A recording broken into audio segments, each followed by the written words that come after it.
Okay, how many of you have heard this before? Here comes the judge. Here comes the judge. Go ahead and finish it. Watch out now, because yes, I know there's many who are probably too young to know what that is.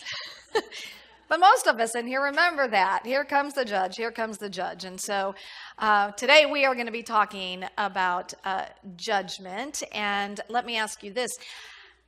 Is there anybody in here who has never been unrighteously judged? Raise your hand.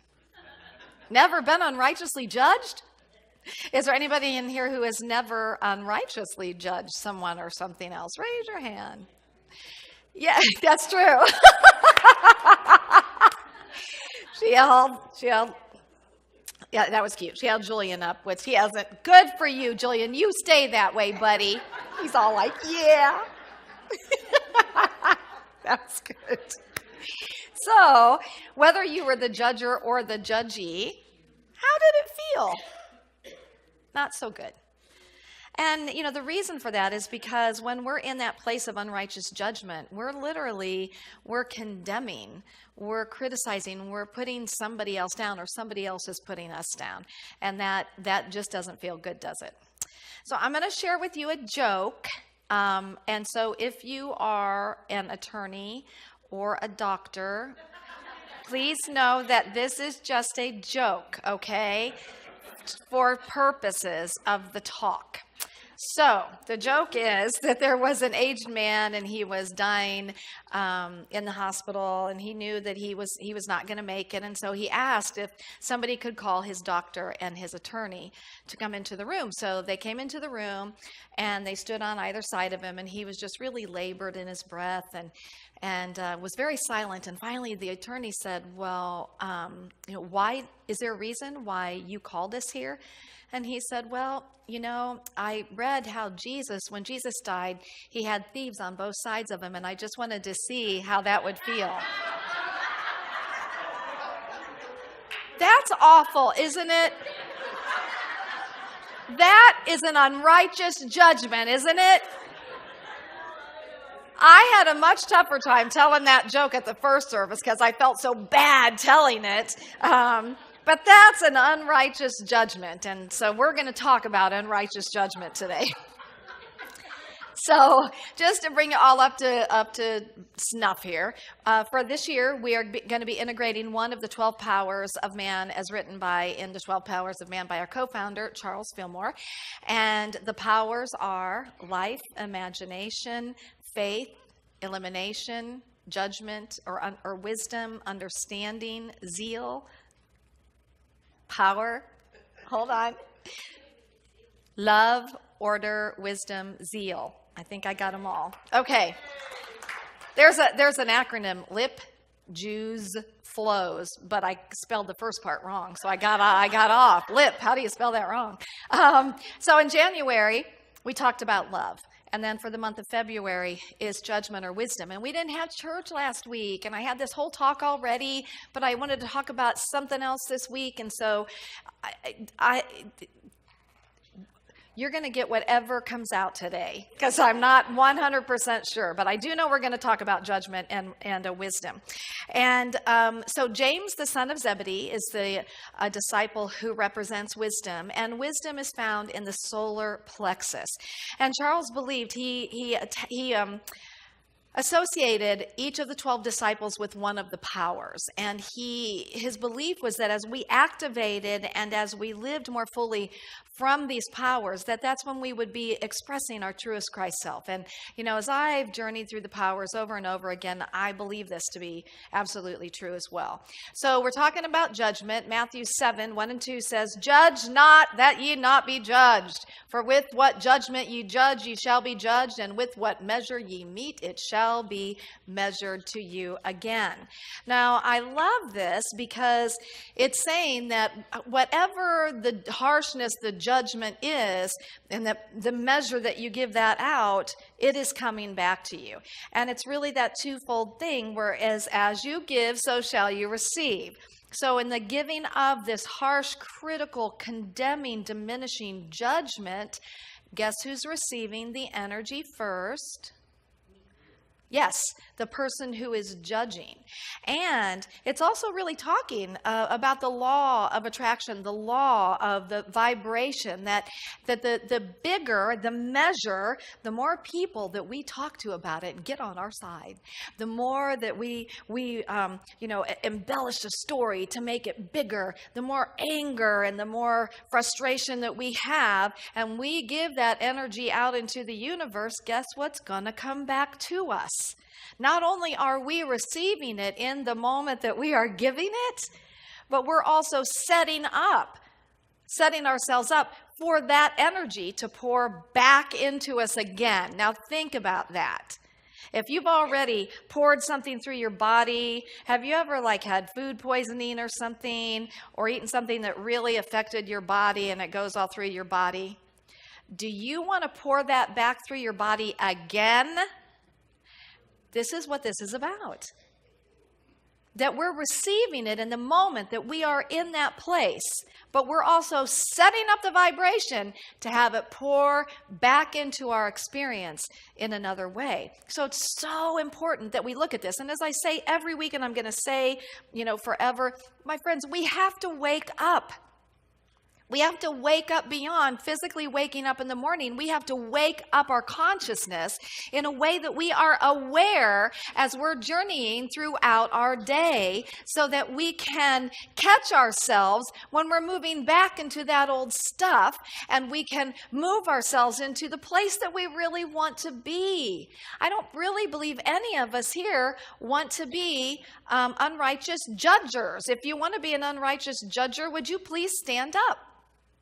I knew you were going to do that. There's always one or two in the crowd. Of course we don't want to be that. Who wants to be unrighteously judged? Stand up. None of us want that. But it's us. As I say every week, you guys, we cannot wait for someone else to do this. We cannot wait for someone outside of us to change, circumstances to change. We are the ones that we've been waiting for. And it's up to us to really claim this and stand in it and live it and not make any excuses, and really start looking at this idea of unrighteous judgment. So what is unrighteous judgment? Well, Jesus tells us, do not judge based on appearances. And I'm going to tell you, it's all appearances. No matter what you think you may know, no matter how well you may think you know a person or a situation, you do not have all the information. And so technically, we're judging all the time based on appearances. Charles Fillmore, our co-founder, says that judgment is a faculty of mind that can be exercised in two ways: from sense perception or spiritual understanding. If its actions be based on sense perception, its conclusions are fallible and often condemnatory. If based on spiritual discernment, they are safe. And that's the big difference here. And that's what we really want to move into today, is recognizing that most of the time we are judging based on our sense perception. And probably most of us can say that it's very rarely that when something confronts us that we're immediately going, okay, higher power, I'm going to see this, And this is the habit that we get to move into, is this habit. I think that for most of us who've been in this line of thinking for a long time, we're doing it more and more. But our old consciousness wants to come into play there. So we want to be making decisions and bringing conclusions about in our lives based on spiritual discernment. And one of our goals, as we grow with this, is that we will become less and less harsh in our judgments to others, to situations, and to ourselves. How many of us feel like we're pretty harsh on ourselves when it comes to judgment? That's an easy thing to do. Okay, symptoms of unrighteous judgment. They should. I'm so disappointed, making wrong, having to tell everyone else how wrong the person was, condemnation, criticism. These are ways that we can know that we're probably in some unrighteous judgment here. And please hear this. This doesn't mean that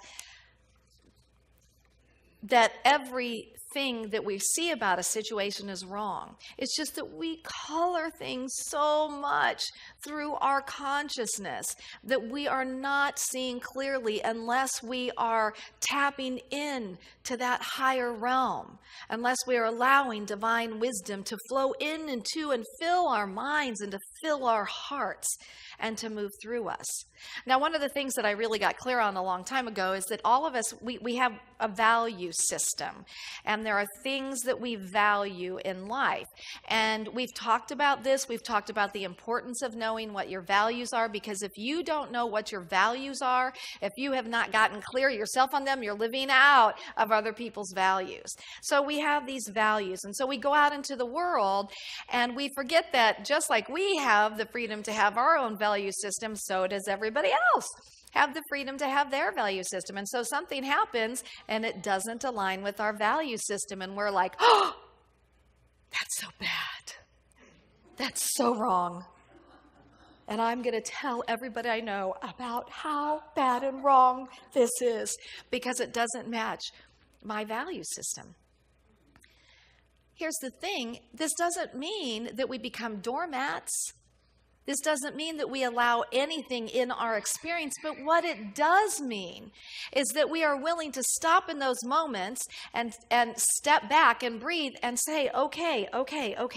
I recognize I'm judging this from my value system, and yet I have no idea why or what is in the midst of anything that's happening. You know, I have had so many times in my lives where I have been so humbled when I have seen somebody maybe showing up in a way that doesn't feel good to me, and I've actually taken the time to talk to them about what's going on, and then I find out that, you know, some things are going on in their life that I had no idea that were going on, or there was, you know, something that happened in their childhood and they were kind of acting out of that. I've been so humbled so many times because our natural instinct is to say, you are wrong, straighten up, or I can't speak nicely about you to myself or anybody else. I mean, that's how we get. And does that create connection? No, it doesn't. And here's the thing, you guys, is we cannot look at the world around us and think something is wrong with it and that it has to change. We have to take responsibility for our piece of this. We have to take responsibility for what's going on in our minds, in our hearts, in our words, in our actions, in our lives. We have to take responsibility for that. And we can, and we can, and we can, and we must, if we want to see a change in this world. Because every single one of us who wakes up and maybe 3 times tomorrow catches themselves and says, oh my gosh, I was totally being in unrighteous judgment there. I'm going to get centered. I'm going to send love. Wow. That's an amazing energy and vibration. And you know, the thing that I have read over and over and over and over and over again is that the power of love is like way times more powerful than the power of disconnect or hate. And so as we focus on that love, literally, it's an energy that is exponential. It just continues to grow and grow and grow and grow. But we are the ones that have to do it. Now, I want to share with you in that place too of judging people and their choices. And I've been humbled many times by this in my own life. And so one that I will share with you is, most of you know, Sean was my husband, and he died 2 years ago. And when Sean first came into my life, he told me that he was a recovering alcoholic. And I had no idea what alcoholism was, but I'm going to tell you the person that I was at that time. Just quit. Just stop. Don't take that next drink.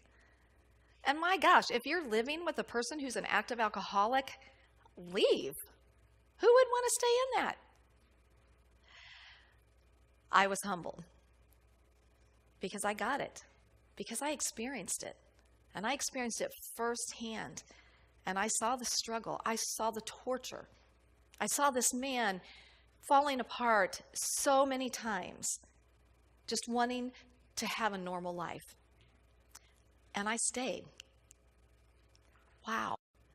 And I love in our women's group on Friday night, we had our wise women, and one of our ladies said one of her pieces of wisdom for us was that in any life decision, that you really take the time to think about that you really take the time to spiritually, discern what is that next step, what is that next step, what is that next step. And for me, that was also that reminder that in anything that I'm doing, in any ideas that I'm forming about any person or any situation, that my first place to go is to God. My first place to go is to this higher wisdom. And the thing about this, you guys, is it's accessible to us every nanosecond of our lives. It's never not there for us. We just have to open up to it. We did this chakra meditation on Wednesday night, and there's 7 chakras, but the crown chakra is the chakra that is like the connection to source, and so in any moment, we can just visualize, if you want this white light or whatever you would want to feel, just coming down and moving into your brain, into your mind, and literally just softening those areas or lighting up those areas that are dark, so that we can see things differently. However you would tap into that. For some people, it's go into meditation. For some people, it's going to be journaling. For some people, it's going to be needing to get with somebody and saying, oh my God, I'm really struggling with this person or this situation, and I need to talk about it because I want to see this differently, because I want my energy that I put into this world to be an energy that is uplifting, to be an energy that is bringing love into the world, that is bringing oneness and connection, that is bringing hope and peace and possibilities. But we can't do it alone generally. And you never have to do it alone. And that's the beautiful thing about this, is that you never, ever, ever, ever have to do it alone. So I'm going to tell you that my biggest struggle right now, and let's see how many of you relate to this. Presidential candidates.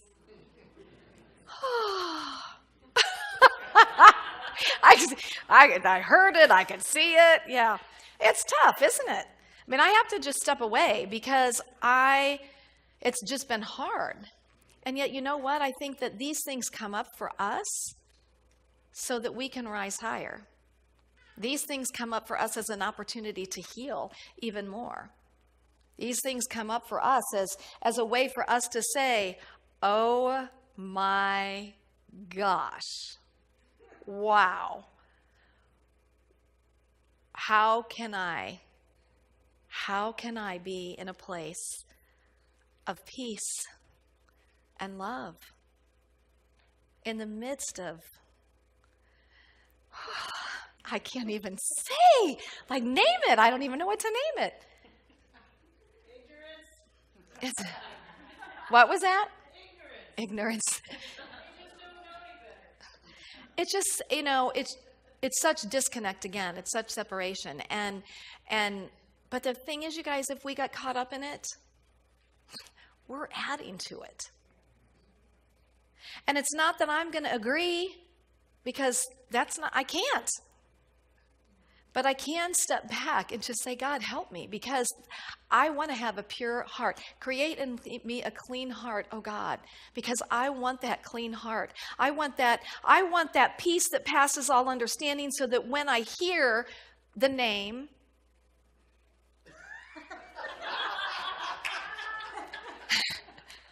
I didn't want to say it in case somebody really liked him. Okay.